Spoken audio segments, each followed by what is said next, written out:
Alright, so Luocha is going to be released 3 days from now, and I thought I'll make a video about his Lightcone because I really think this Lightcone is very weird. So if you guys don't know the effect of his Lightcone, it increases the attack of the wearer by 24%. Every time the wearer casts their ultimate, you get a 1 turn 12 flat speed buff for your whole team. And your attack will also regenerate 3 energy for every different enemy attacked by the wearer. So Luocha's ultimate will regenerate extra 9 energy, so that will be 14 energy, which is not bad, and his auto attack will now regenerate 23 energy. If you use energy regen rope on Luocha, this could make his ultimate ready every 3 turns, so 12 flat speed buff for every 3 turns, assuming you spam his ultimate, is not that bad. The only problem here is that this 12 speed for every 3 turns actually does nothing.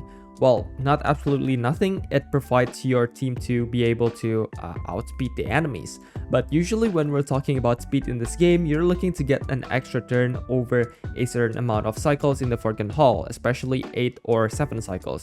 Outspeeding your enemies is good, but it won't really affect your team's damage as a whole.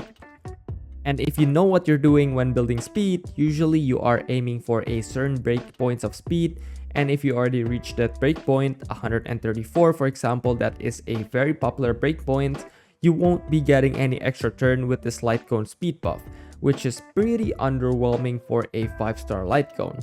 Not to mention the 4-star Harmony Lightcone Dance Dance Dance actually gives you an additional turn, so when it comes to speed, the 4-star Lightcone Dance Dance Dance is just better.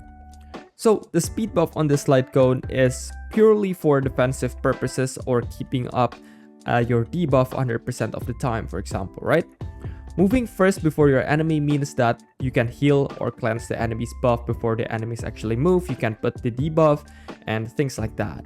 And that, in my opinion, makes this Lightcone very unique and weird, in my opinion. Using speed as a pure defensive option actually never crossed my mind, and props to Hoyoverse actually to make such an interesting Lightcone.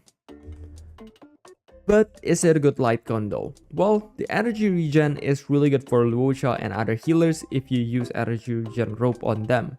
But Abundance character's ultimate is not something that is very proactive. It's a more reactive ultimate more than anything. There's no urgency to cast them, unlike Nihility or Harmony character's ultimate that is more proactive in nature. The speed, just like we discussed earlier, is a defensive option, not an offensive option. The attack boost is only useful for Luocha as of now, making this Lightcone not very flexible for other Abundance character. So, is this Lightcone worth your Stellar Jade? Well, I think the answer is an easy no, unless other people actually finds a way to make use of the speed boost with other mix of speed boosting kit like Asta, Dance Dance Dance, and things like that. But for now, I don't really see that being a reality or an option, but I could be wrong here. But yeah, this Lightcone, in my opinion, is the most underwhelming 5-star Lightcone so far. So just use other Lightcone for your Luocha if you're not a whale, and yeah, that is pretty much it. So yeah, as usual, stay broke and keep playing gacha games, guys.